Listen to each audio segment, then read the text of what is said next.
Allah tunjukkan ada yang hitam, hamba Allah. Yang putih comel, hamba Allah. Yang miskin, hamba Allah. Yang kaya, hamba Allah. Semua datang dengan perkataan labbaik Allahumma labbaik.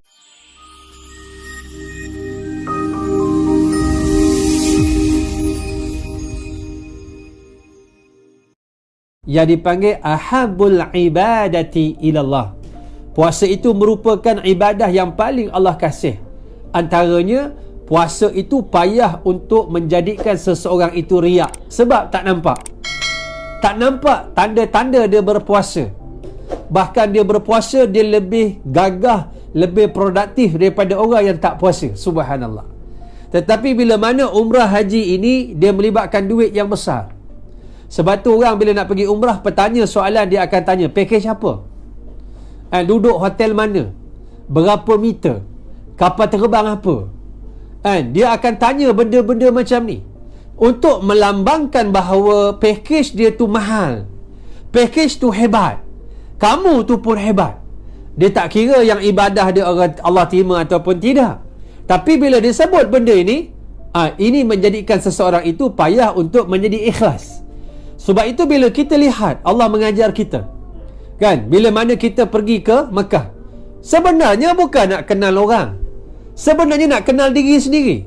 Allah tunjukkan ada yang hitam, hamba Allah. Yang putih comel, hamba Allah. Yang miskin, hamba Allah. Yang kaya, hamba Allah. Semua datang dengan perkataan labbaik Allahumma labbaik, labbaik la syarika lak labbaik, innal hamda wa ni'mata laka wal mulk la syarika lak. Mereka datang dengan panggilan Allah. Labbaik Allah, labbaik Allah, labbaik Allah. Wahai Allah, wahai Allah. Datang kerana Allah panggil. Sebab itu berapa ramai orang duit banyak tak pernah sampai Mekah. Berapa ramai orang yang sehat, gagah perkasa tak pernah sampai Mekah. Yang sampai Mekah orang miskin, kumpul duit seringgit, berpuluh tahun dalam bantal, akhirnya cukup pergi buat haji dekat Mekah, pergi umrah dalam keadaan mereka itu mengumpul dengan duit dalam tempoh yang lama. Erti kata lain, dia juga hamba kepada Allah. Kerana apa? Allah yang panggil. Berapa ramai orang yang tak sehat, bacaan gula je, bila cek gula dia tak boleh baca, tuan-tuan. Ada jemaah haji saya hilang dekat Mina. Bila tengok cek gula dia, subhanallah, tak boleh baca, tuan-tuan. Bila mana hilang, saya pergi cari, duduk dekat tepi longkang. Dia tak boleh bergerak, dia tak ada daya dah. Dan dah jadi hypo dah. Dalam keadaan teruknya penyakit dia. Tapi orang ni sampai ke Mekah.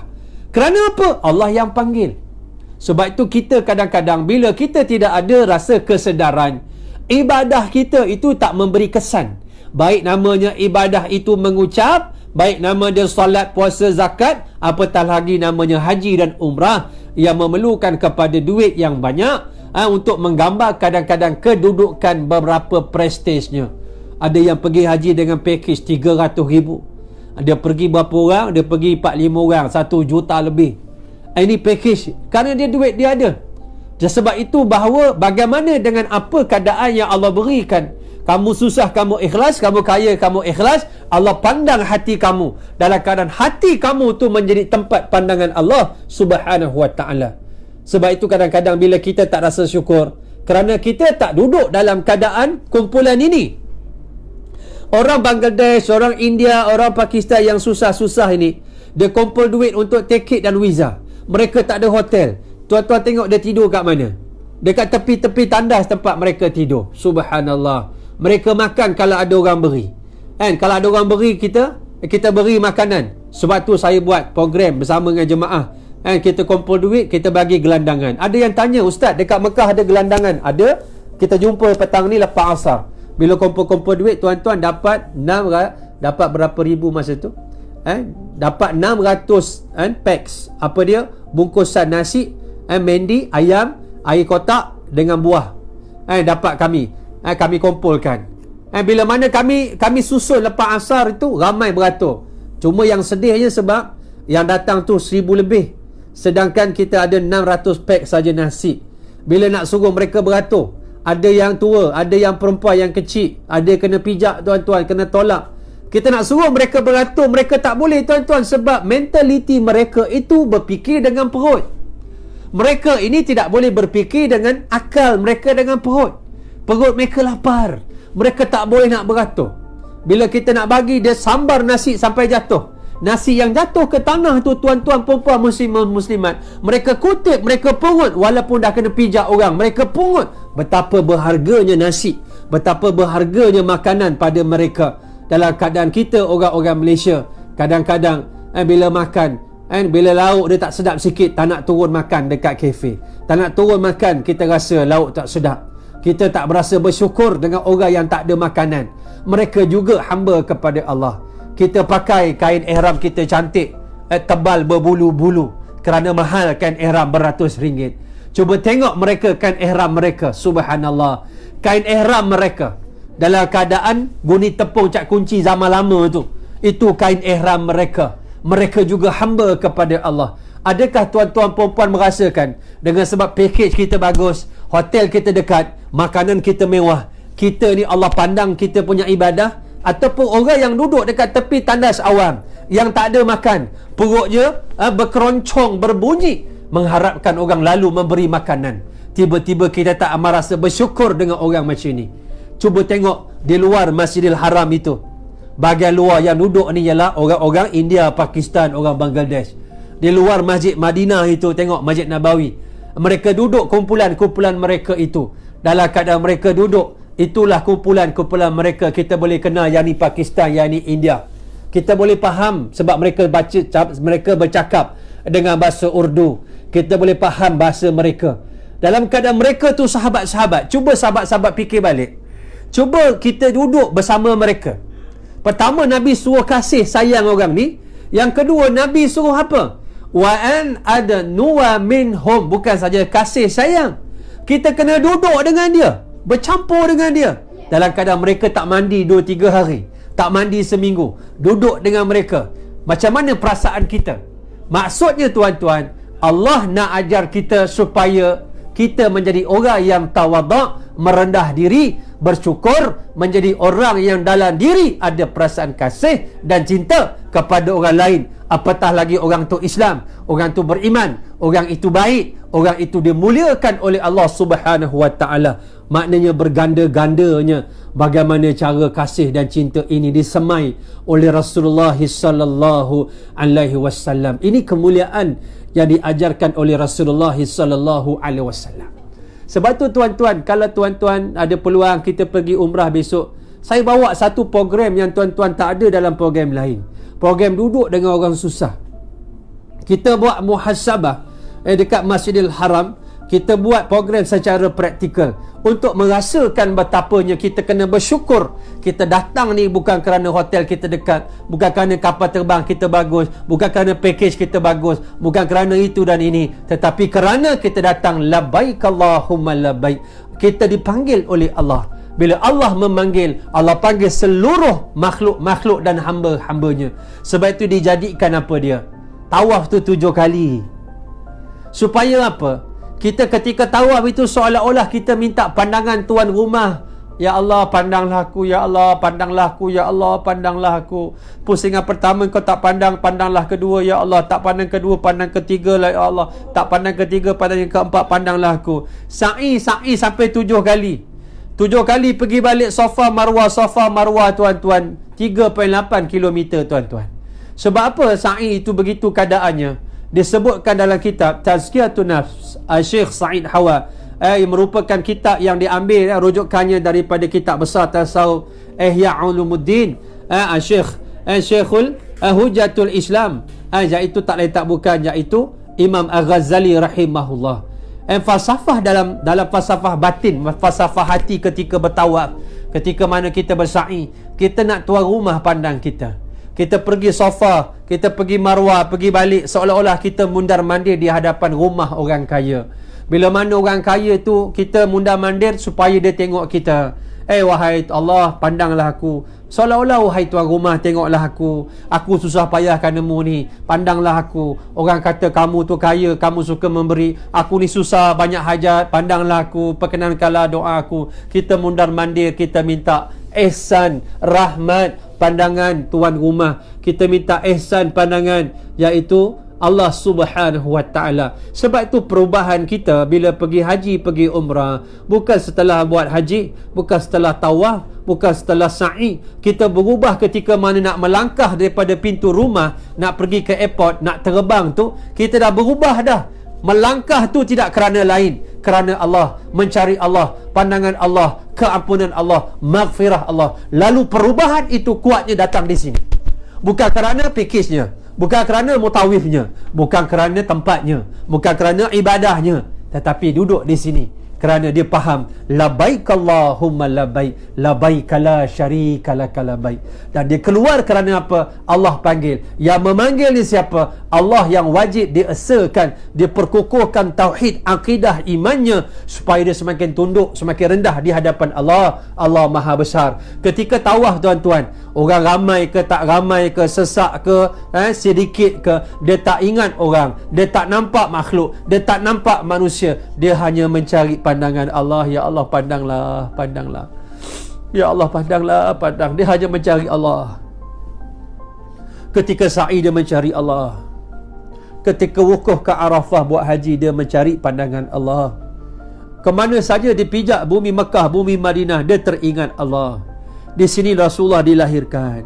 Mungkin aku memijak ini, aku pijak tanah yang pernah dipijak oleh Rasulullah. Siapalah aku ni, ya Allah? Aku ni banyak dosa, ya Allah. Aku hina, ya Allah. Aku memijak bekas tapak kaki yang mulia. Siapa aku, ya Allah?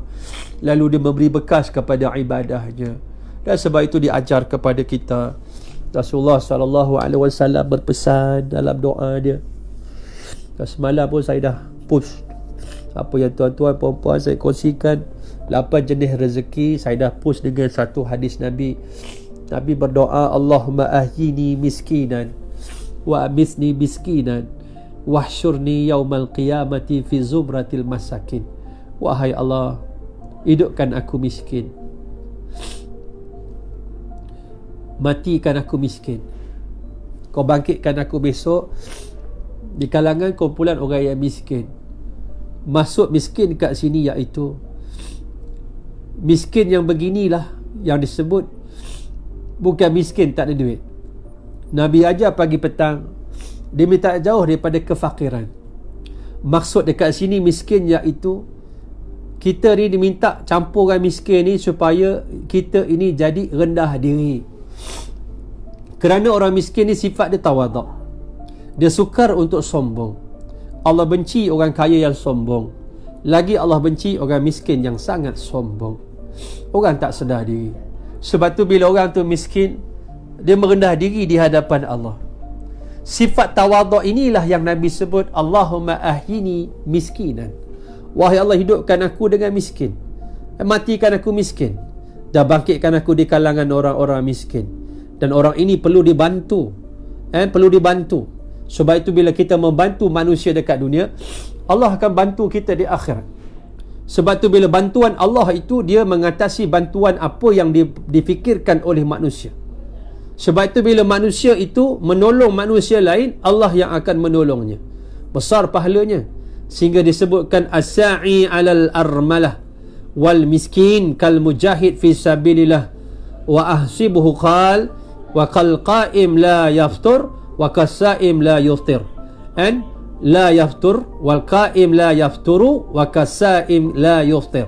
Orang yang membiayai kehidupan para janda armalah, orang-orang yang janda-janda, maknanya orang yang menolong orang ni, dia tolong kumpulan ini. Yang kedua, orang miskin yang disebutkan tu tadi ciri-cirinya. Lalu bagaikan orang yang berjihad fi sabilillah, kata Rasulullah. Ataupun seperti orang yang bangun malam dia tak tidur, atau seperti orang yang berpuasa, dia tidak berbuka-buka, dia puasa sepanjang hari. Nak sebutnya besarnya pahala menolong golongan ini, yang menjadi golongan penegasan. Bahkan pentingnya golongan ini sehingga disebutkan oleh Rasulullah SAW bahawa orang yang miskin, yang baik ini, yang fakir ini, dia masuk syurga. Nabi kata, yadkhulu fuqara'ul muslimin al-jannata qabla al-aghniyaihim bin nisfi yaumin. Adapun orang-orang miskin, orang fakir yang masuk syurga itu, dia masuk lebih awal separuh hari, binisfi yaumin, daripada orang-orang yang beriman yang kaya. Lalu Nabi syarah dekat ujung perkataan ni, wahwa khamsumiatin amin. Adapun separuh hari dia masuk lebih awal 500 tahun akhirat. Orang-orang fakir yang tadi itu, yang baik itu, dia masuk dalam syurga 500 tahun lebih awal daripada orang-orang kaya yang beriman. Subhanallah. Bagaimana Allah muliakan golongan ini? Dalam keadaan ini merupakan satu daripada cara bagaimana Rasulullah mengajar kepada kita. Dan sebab itu saya sebutkan tempoh hari, kehebatan sesebuah negara itu bukan kerana pemimpinnya bagus, bukan saja hasil buminya bagus, dia banyak hasil bumi, galian, mineral, ada minyak, ada emas, ada perak, kayu kayan. Dia ada sumber tanah yang subur, baling saja biji benih jadi pokok. Bukan saja rakyatnya bagus, rakyatnya bersyukur, tidak kufur, rakyat buat ketaatan, rakyat dia tak banyak buat maksiat, rakyat dia banyak berdoa, rakyat dia banyak bangun malam, banyak baca Quran, banyak hafal Quran, banyak alim ulama. Tetapi antaranya doa, solat, keikhlasan orang miskin. Apa kata Rasulullah sallallahu alaihi wasallam? Innama yansurullahu hadhil ummah bidha'fiha bida'watihim wassalatihim wa ikhlasihim.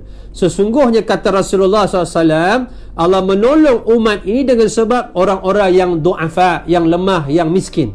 Kerana apa? Bila orang ini ikhlas, dia rendah diri pada Allah, dia tak bergantung selain daripada Allah. Bila dia berdoa, dia solat, dia ni, orang-orang ini ikhlasnya lain. Lalu dengan sebab golongan yang tak dipandang ini oleh masyarakat, menyebabkan agama kita, dunia kita stabil. Mungkin tuan-tuan, dengan sebab tuan-tuan kita bagi sumbangan, tuan-tuan bagi sumbangan, saya beli nasi saya bagi orang miskin dalam tempoh PKP. Bila dia dapat nasi, ya Allah, Engkau ampunkan dosa ya Allah orang-orang yang sedekah ni. Tuan-tuan punya keberkatan hidup sebab dia yang doa. Ya Allah, Engkau berkatilah Malaysia akibat daripada sumbangan tuan-tuan. Dan bila mana mereka yang meminta, dan mereka ini golongan yang Allah jaga, nescaya keberkatan dia berganda-ganda daripada orang yang biasa. Dan sebab itu kesan dia sebenarnya, kita memberi mereka, kita menyumbang pada mereka untuk menjaga kita. Jaga mereka, jaga kita. Jaga kita, jaga mereka. Ini konsep reciprocal. Memberi sebenarnya bukan memberi manfaat pada orang saja, tetapi memberi manfaat pada diri kita sebaliknya. Ini cara kaedah dia. Tuan-tuan boleh tengok macam mana bila kami bagi daging 3 hari sebelum raya, daging seorang 1 kilo. Ada adik tu ambil, dalam video tu ada tuan-tuan, adik tu kata apa? Ye dapat daging, ye dapat daging hari raya. Tuan-tuan, sebab hati ni tuan-tuan. Tuan-tuan makan daging tak hari, tiba-tiba mereka hanya hari raya saja. Ada yang berdoa, terima kasih dapat ayam, terima kasih dapat ayam. Semalam saya berdoa supaya dapat makanan, hari ni dapat ayam seekor, dapatlah makan bak gulai hari raya. Orang-orang macam gini bila dia meminta, doanya sangat dekat dengan Tuhan. Sebab tu orang macam gini kita kena jaga. Kita nak panggil orang makan, tengok kalau buat open house panggil orang kaya. Kemudian buat pula bihun, orang kaya datang, bihun saja. Tapi kalau kita panggil orang miskin datang makan rumah kita, kita buat bihun goreng pun dia berterima kasih. Kita bagi RM5, air mata dia berlinang keluar. Kita bagi dia RM1, air mata berlinang keluar. Terima kasih Ustaz, terima kasih. Tetapi kalau kita bagi orang kaya, Allahu Akbar, dia tidak membawa bekas dalam kehidupan kita. Dan sebab itu dalam hadis yang banyak, sahabat yang dikasihi oleh Allah Subhanahu Wa Taala, maknanya untuk kita menjadi manusia yang ada perasaan, faham perasaan. Untuk menjadi manusia yang ada perasaan, manusia yang bersyukur, kita kena tengok orang bawah kita dalam urusan dunia, jangan tengok atas. Kita bawa kereta kancil, hari hujan kita merungut dalam kereta kancil. Orang sebelah kereta kita tu naik motor kapcai, bawa anak, bawa isteri, 2-3 orang, seorang duduk dalam bakul sebab tak ada kereta kancil. Tengok orang kanan sebelah kita yang tak ada kereta, kita jadi rendah hati kita, jadi kita bersyukur pada Allah. Tapi kalau kita tengok sebelah kiri kita kereta Mercedes, mata belalang, mata mentadak mentaduk, memang kita tidak ada nilai syukur. Kita makan rumah laut telur dengan kicap, kita merongut. Cuba tengok orang bawah kita tak ada nasi untuk makan, apa perasaannya? Sahabat-sahabat kita di Somalia pernah dia makan tahi lembu sebab nak hidup. Sahabat kita di Syria makan kucing, makan rumput sebab nak hidup. Tetapi kita tidak rasa bersyukur kerana kita memandang orang atas kita dalam urusan-urusan dunia. Kita tak pernah rasa cukup sebab nafsu tidak pernah merasa cukup. Sahabat yang dikasihi oleh Allah Subhanahu Wa Taala, insya-Allah kita dapat satu poin daripada 7 nasihat Rasulullah kepada Abu Dzar dan kepada kita. Insya-Allah kita sambung lagi pada hari esok dengan izin Allah dengan perbincangan yang seterusnya. Mudah-mudahan bagi yang dah boleh, tempat dia dah buka masjid surau, yang dah boleh pergilah masjid, pergilah surau. Hari ni hari Jumaat, banyak program-program hari Jumaat yang selalu saya ingatkan. Surah Sajadahnya pagi Jumaat, Al-Kafinya hari Jumaat. Petang ni baca Al-Kafi pun boleh lagi di pagi Jumaat juga. Dengan macam-macam, dengan selawatnya hari Jumaat, dengan Qurannya hari Jumaat. Jangan tinggal perkara-perkara ini, insya-Allah. Pada esok insya-Allah kita sambung lagi, boleh Allah manfa'na bima 'allamtana wa 'alimna ma yanfa'una. Ya Allah, manfaatlah pada kami dengan apa yang Kau ajar pada kami. Ajarlah kepada kami ya Allah dengan perkara-perkara yang bermanfaat bagi kami. Ampunkan dosa kami yang banyak ya Allah. Siapakah yang dapat mengampunkan dosa kami kalau bukan Engkau? Ampunkan dosa kedua orang ibu bapa kami, ampunkan dosa suami kami, isteri kami, anak-anak kami, adik-beradik, sahabat, jiran-jiran kami. Ampunkan dosa tok-tok guru kami, para alim ulama kami yang tidak jemu-jemu membimbing kami ke arah jalan petunjuk-Mu. Ya Allah, ya Tuhan kami, jadikan anak cucu zuriat keturunan kami anak-anak yang soleh dan soleha, beriman, bertakwa, mendirikan solat, menutup aurat, tahu membaca Al-Quran, anak-anak yang boleh menegak memperjuangkan Al-Quran, anak-anak yang boleh memandi, mengkafan, mendirikan solat jenazah untuk kami, mengusung keranda kami ke kubur, anak yang boleh ya Allah memimpin tangan kami ke syurga-Mu. Ya Allah, jangan Kau uji kami dengan kami perkara yang kami tak mampu. Jangan Kau ambil pada kami dosa apa yang kami tersilap, yang kami terlupa. Jangan Kau uji pada kami ujian yang kami tak boleh nak pikul. Yang Kau uji pada kami ujian yang besar yang pernah dilalui oleh orang sebelum kami yang gagah perkasa ya Allah. Allahumma la tabluna fa innaka in balautana fadahtana wa hatta astarana wa azabtana. Wahai Allah, jangan Engkau ya Allah uji kami. Kalau Engkau uji kami, Kau akan buka kelemahan kami. Engkau akan koyakkan tabir-tabir kelemahan kami dan Engkau akan azab kami. Birahmatika ya arhamar rahimin. Rabbana atina fid dunya hasanah wa fil akhirati hasanah wa qina azabannar. Subhana rabbika rabbil izzati amma yasifun wa salamun ala mursalin. Walhamdulillah rabbil alamin. Taqabbalallahu minkum minna wa minkum taqabbal ya karim. Bagi yang nak buat ibadah korban, boleh tengok page geng ustaz insya-Allah. Di sana ada PIC dia. Assalamualaikum warahmatullahi taala wabarakatuh.